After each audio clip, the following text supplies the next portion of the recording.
Let's spawn our entity inside of the world. More in-depth topics for Minecraft modding available in the 121 modding courses linked below, covering writable and tameable entities, custom entity armor, and even custom entity inventories, among many more awesome topics. Alright friends, I'm back and tell you once more, and in this tutorial we'll be spawning our Triceratops entity inside of the world. Now this, you will figure out, is actually more straightforward than you might think. For this, however, we will also need WorldGen, specifically Biome modifiers. However, once the Biome modifiers and the code is written, I will also show you the JSON file. So in theory, you could also make a custom JSON file instead of having all of the data gen and or WorldGen stuff basically added to your project. So if you don't want that or have that, then you can also do it manually. But first, we need to do something in our events, specifically the mod event bus events over here. Because what we need to define is a spawn placement. So for this, we're going to add a new method to this. So a public static void register spawn placements method with the spawn placement register event over here as a parameter.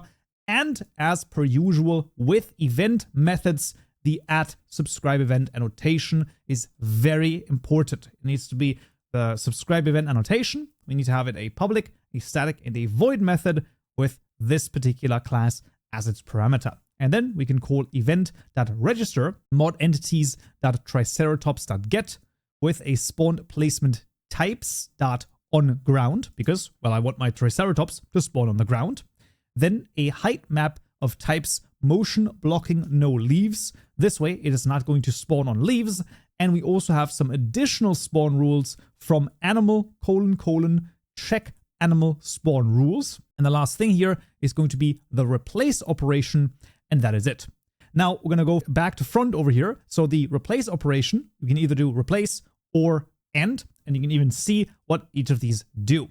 Basically, replace, it doesn't even matter that much because if it doesn't exist, right, then we haven't replaced anything, but we're just going to do a replace. And you can see the or over here means that it is checked second, but only one of the predicates must be true. So in theory, you could also add custom placement types. So let's say you want, I don't even know, zombies to spawn in lava, then you could in theory do that by adding a custom placement over here for a vanilla entity. I don't know why you would do that, but in theory, you could do so. Like I said, the spawn rules then are additional rules. So this would be just a predicate on whether or not this can spawn. Now you can see that we're basically saying, hey, is it bright enough to spawn? Meaning that the level of light over here is above 8 actually, so 9 or above. And the block below it is a animal spawnable block. That's the idea. Now, you can also make your own custom predicate if you so choose to, but usually you don't really need that. And yeah, that is the spawn placement right here.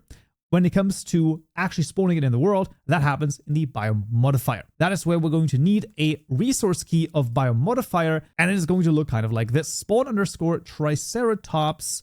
There we go. And then the name here is also spawn_Triceratops. There we go. And what we're going to have is inside of our bootstrap method, it's going to look kind of like this. It is context.register, passing in the spawn Triceratops resource key, then a new forge biome modifier of @spawns biome modifier, very important here, passing in the holder set.direct, and then here we can add as many biomes as we want. Let's say, for example, biomes get or throw, biomes dot, I don't even know which ones we want. Let's say the bamboo jungle.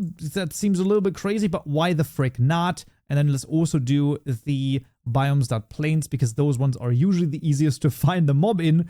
And then we can do a list.of new mob spawn settings.spawner data mod entities.triceratops.get. Then we need to put in a weight, let's say 25, a minimum count, let's say 3, and a maximum count of 5. And then after the 4 closing parentheses, we can add a semicolon to end this line of craziness. So what does all of this do? Well, obviously, the holder set of direct simply says, okay, it can spawn in these different biomes. I think this should be fairly straightforward, nothing too crazy. The spawner data in this case is going to be the following. We're going to say, hey, the Triceratops is going to spawn in these different biomes over here with a weight of 25, and it's at least going to spawn 3 of them at the same time, and a maximum of 5. I think the 3 and the 5 should be also self-explanatory, while the weight here might not be. So the weight basically is that, of course, if you put in a high weight, then your Triceratops is going to spawn more often. However, it is also going to reduce the amount of times or the amount of like occurrences of other mobs spawning. That is why your weight should never be too high, because otherwise you will basically just push down every other mob, including like other mobs. That's the idea. And so that's why the weight should not be too crazy, because then literally only your own mob is going to spawn, and that will basically lead to the fact that no one is going to use your mod, because that's ridiculous basically. So do keep that in mind, that the weight here is done like that. So there you go.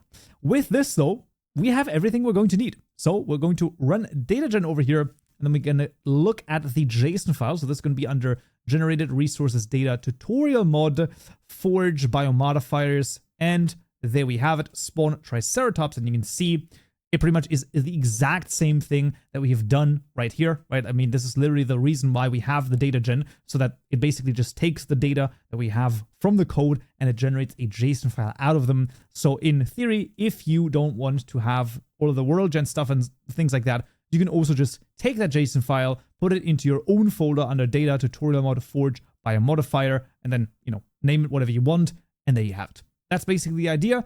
And with this, let's jump into the game and see if it works. All right, fans, we're back in Minecraft, and let's locate a plains biome nearby, and let's see if we can't find some of our triceratops roaming around the world. Of course, as you can see, sometimes it might take a while to find them, because, well, right now there's a bunch of cows and, sheep and pigs spawning, and I believe that we are actually kind of out of luck. There's even freaking horses spawning over here. There's even look at this guy. This was pretty nice, but that is not what we want. We want a different one. So I just teleported very, very far away, and we're going to try this with a different one. And look at this. Immediately here, and we even have a baby over there. That is absolutely awesome. And that is our custom mobs spawning inside of the world. Awesome. As per usual, all of the code and everything you might need is linked in the description below. But that's going to be it for this tutorial right here. Next time in this video, we'll add custom sounds to our custom mob. Hope to see you there. So, yeah.